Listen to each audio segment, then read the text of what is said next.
एक धनी गृहस्थ के पुत्र की मृत्यु हो गई। उस दुख से वह इतना व्यथित हुआ कि वह प्रतिदिन शमशान जाकर घंटों रोया करता था, क्योंकि अपने दुख से ऊपर उठ नहीं पा रहा था। एक दिन बुद्ध ने प्रातःकाल अपनी अंतर्दृष्टि में पाया कि वह गृहस्थ श्रोतापन प्राप्त करने की स्थिति में है।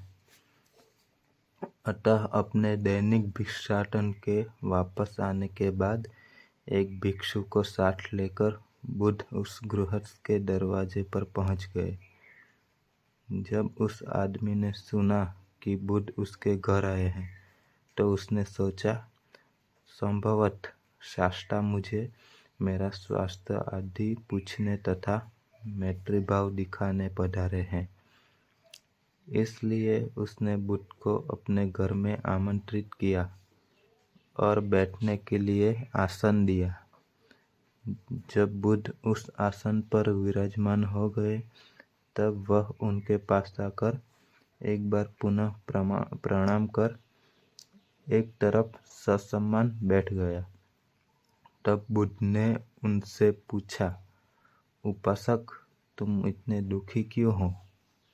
मेरा पुत्र की मृत्यु हो गई है, अतः उदास हूँ, उसने उत्तर दिया। बुद्ध ने समझाया, उपासक, मन को दुखी मत होने दो। जिसे हम मृत्यु कहते हैं, वह किसी व्यक्ति विशेष के पास नहीं आती, वरन सभी प्राणियों के पास आती है। जिन्होंने शरीर धारण किया है, उनमें से कोई भी शाश्वत नहीं है। इसलिए आदमी को दुखी नहीं होना चाहिए। मृत्यु को उसकी पृष्ठभूमि में उसी के दृष्टिकोण से देखना चाहिए। कहा भी गया है, जो मरणशील था वह मर गया, जो नाशवत था वह नष्ट हो गया। इस उक्त पर चिंतन मनन करना चाहिए। पुराने काल में विद्वान लोग पुत्र की मृत्यु पर शोक नहीं करते थे, वरन मृत्यु के ऊपर सतत चिंतन मनन करते थे और अपने आप को समझाते थे, मरण स्वभाव वाला मृत्यु को प्राप्त हुआ, नष्ट होने वाला नष्ट हो गया। अब मुझे मात्र मरण स्मृति की भावना करनी चाहिए। पुराने जमाने में जो पुत्र शोक आज तुम कर रहे हो, ऐसा लोग नहीं करते थे।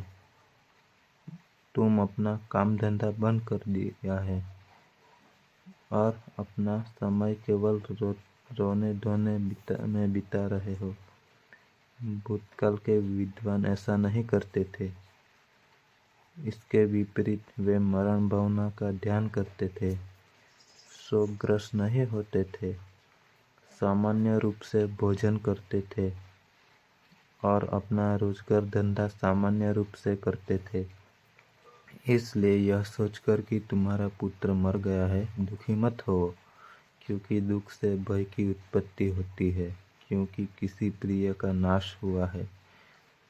जिस प्रकार समय आने पर सांप अपने केंचुली छोड़कर चला जाता है, वस्त्र पुराने होने पर व्यक्ति उसे छोड़ देता है, उसी प्रकार शरीर का कार्य समाप्त हो जाने पर इस शरीर रूपी मशीन का चलना बंद हो जाता है।